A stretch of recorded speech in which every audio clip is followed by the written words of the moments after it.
कहा जाता है कि सदियों पहले भारत में एक ऐसा पारस पत्थर मौजूद था जिसके छूने से कोई भी लोहे की चीज सोना बन जाती थी। लोग पागलों की तरह इस पारस पत्थर की खोज में लगे रहते थे। सैकड़ों सालों से इस पत्थर की खोज जारी है, लेकिन आज तक कोई इसे ढूंढ नहीं पाया। यह पत्थर एक पहेली है जिसके रहस्य को आज तक कोई नहीं जान पाया। लेकिन आज हम आपको एक ऐसे राजा की कहानी सुनाएंगे जिनके पास पारस पत्थर मौजूद था।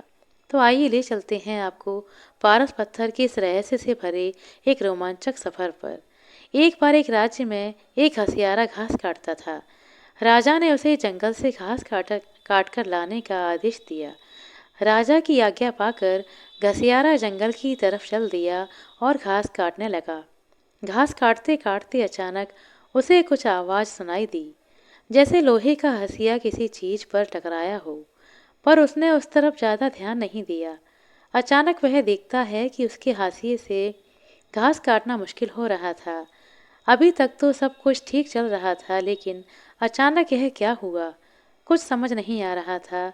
और फिर उसने अपने हंसियों को ध्यान से देखा, तो वह सोने की तरह चमक रहा था। उसने ध्यान दिया तो पता चला कि उसका हंसिया जहाँ से लोहे का था, वहाँ से सोने का बन गया था।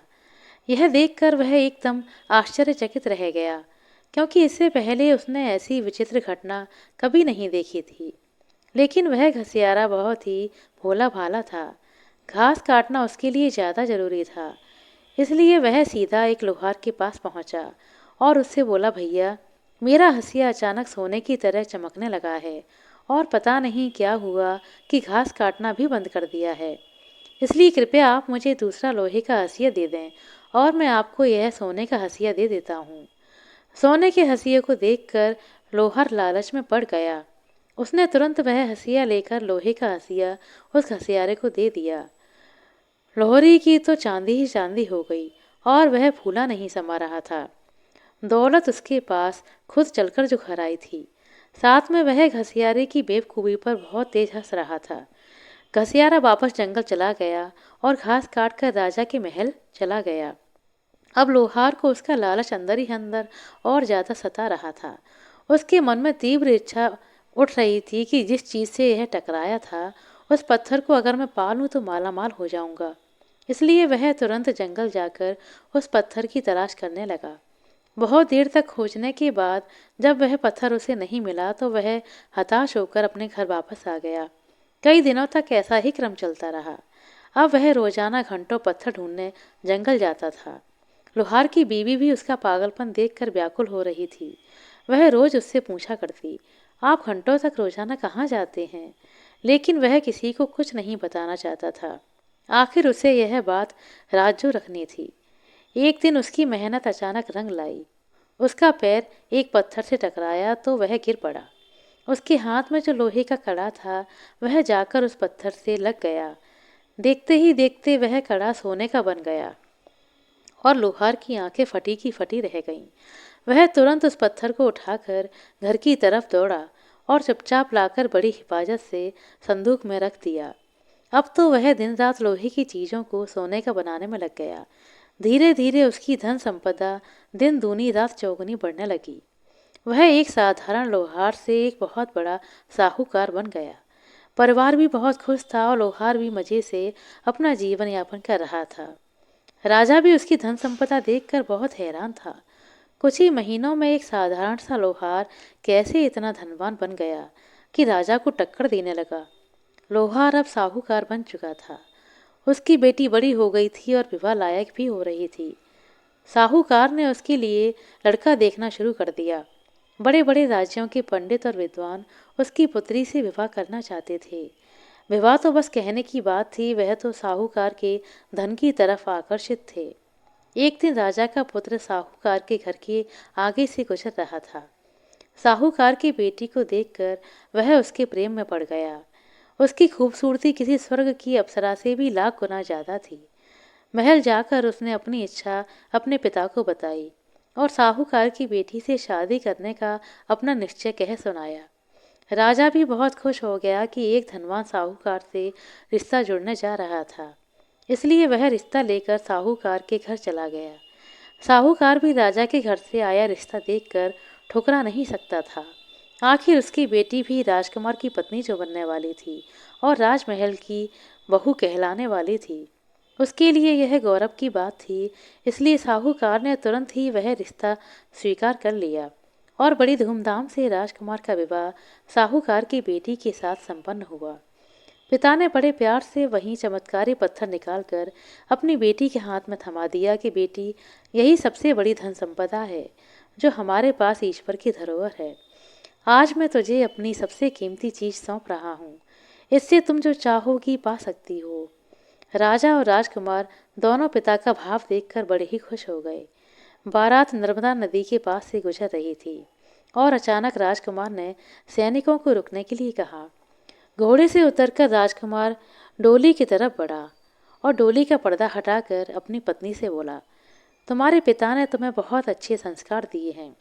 क्यों ना कुछ पल रुक कर हम यहाँ आराम करें। और राजकुमारी, जरा दिखाओ तो तुम्हारे पिता ने बड़े प्यार से तुम्हें कौन सा पत्थर दिया है।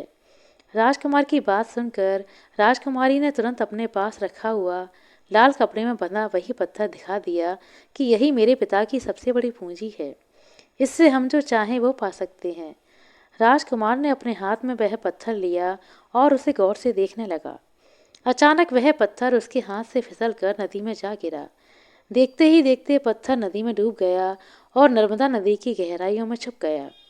यह देखकर साहूकार की बेटी ने कहा, हे भगवान, वह एक चमत्कारी पत्थर था जिसके संपर्क में आते ही कोई भी लोहे की चीज सोना बन जाती थी और इसी के कारण मेरे पिता इतने धनवान हुए थे।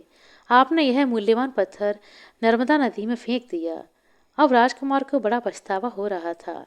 उसने अपने सैनिकों को आदेश दिया कि नदी के तल में जाकर उस पत्थर को खोजो और किसी भी कीमत पर हम तक लेकर आओ। बहुत दिनों तक खोज करने के बाद भी वह पत्थर नहीं मिला। कुछ सालों बाद एक दिन राजा और उसका परिवार बड़े बड़े हाथी लेकर यात्रा पर जा रहे थे। उनमें से एक हाथी बड़ा ही बिगड़ैल किस्म का था, जो आसानी से काबू में नहीं आता था और इधर उधर भागता रहता था। इसलिए राजा ने उसके पैर लोहे की जंजीरों से बांध रखे थे और बहुत सारे लोग उसे नियंत्रण में रखते थे। राजा का काफिला नदी के रास्ते हाथी और घोड़ों पर इस किनारे से उस किनारे पर जा रहा था।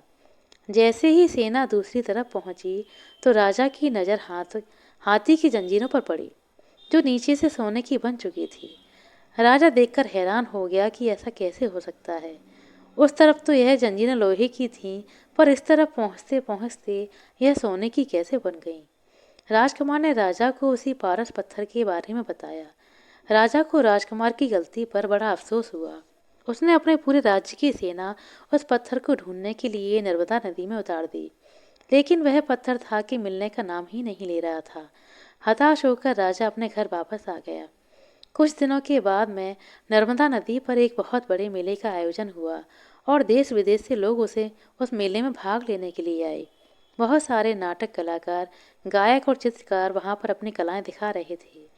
तभी अचानक वहां कुछ पिंडारी, जो कि पहाड़ों पर रहकर लोगों को लूटपाट किया करते थे, उस मेले में भी लूटने के इरादे से आए। पिंडारी और उसके लोगों ने मेले को लूटना शुरू कर दिया। लूटते लूटते पिंडारी का घोड़ा नदी के किनारे जा पहुंचा और रेतीली मिट्टी से उसका पैर फिसल गया। पिंडारी अपना भाला लेकर नदी में जा गिरा। जब तक उसने खुद को संभाला, तैरकर नदी के तट तक पहुंचा, उसने देखा कि उसके भाले का लोहे का हिस्सा सोने का बन चुका था। वह उस भाले को लेकर एक जौहरी के पास गया और उससे जाकर पूछा कि देखकर बताओ, यह सोने का है या कुछ और है। जौहरी उस भाले की परख करने के बाद हैरान रह गया। उसका मुंह फटा का फटा रह गया। पिंडारी ने पूछा, अरे मुंह क्यों फाड़ रहे हो, यह बताओ कि यह सोना है या कुछ और।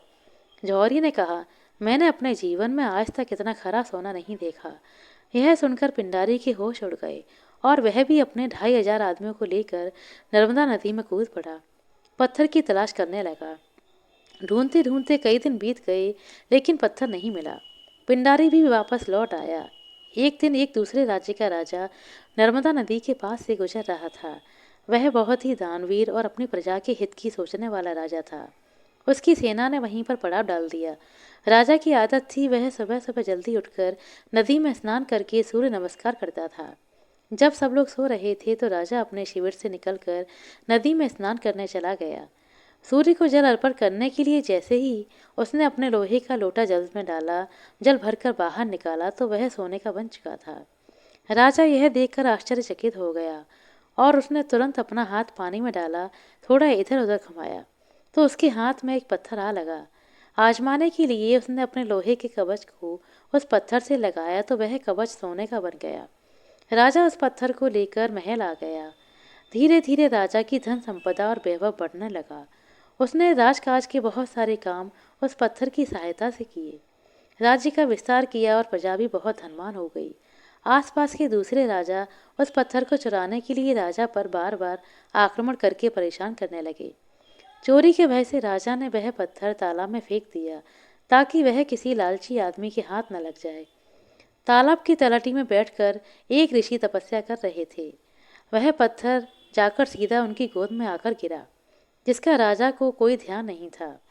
ऋषि तब तो गहरी तपस्या में थे, लेकिन जब वह उठे तो उन्हें कपड़ों में कुछ भारीपन महसूस हुआ।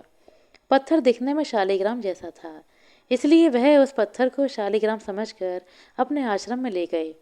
उन्होंने आश्रम जाकर पत्थर एक लोहे की परात में रख दिया और देखते ही देखते वह लोहे की परात सोने की परात में बदल गई।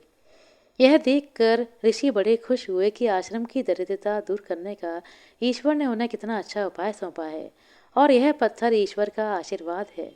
इसलिए उन्होंने उस पत्थर की सहायता से अपने आश्रम को धन धान्य से संपन्न बना दिया। गुरुजी के शिष्यों को समझ में नहीं आ रहा था कि अचानक से गुरुजी के पास में इतना धन कहाँ से आ गया, और वे लोग आपस में यही चर्चा करते रहते थे कि गुरुजी हमसे कुछ छुपा रहे हैं। बहुत खोजने के बाद उन्हें उस पत्थर के रहस्य का पता चल गया और लालच में पड़कर सभी शिष्य आपस में पत्थर के लिए लड़ाई करने लगे और उस पत्थर को चोरी करने की योजना बनाने लगे। अपने शिष्यों का पतन देखकर और उनके मन का लालच देखकर ऋषि को बिल्कुल अच्छा नहीं लग रहा था और उन्होंने भगवान से क्षमा मांगकर कहा, हे प्रभु, लगता है यह पत्थर इस लालची संसार के योग्य नहीं है, इसलिए तेरी अमानत तू ही संभाल। ऐसा कहते हुए उन्होंने वह पत्थर सागर में फेंक दिया। दोस्तों, यह कहानी एक उदाहरण है, एक प्रेरणा है उन लोगों के लिए जो लालच में पड़कर अपने रिश्तों को और अपने जीवन को बर्बाद कर लेते हैं। वह केवल धन को ही महत्वपूर्ण समझते हैं और अपना सब कुछ गंवा बैठते हैं। आशा करते हैं दोस्तों आपको हमारे द्वारा सुनाई गई यह कहानी अच्छी लगी होगी। कहानी अच्छी लगी हो तो कृपया लाइक कर दें, शेयर कर दें। चैनल पर नए हैं तो सब्सक्राइब कर लें। अपना कीमती समय देने के लिए बहुत बहुत धन्यवाद। मिलते हैं अगले वीडियो में, तब तक के लिए नमस्कार।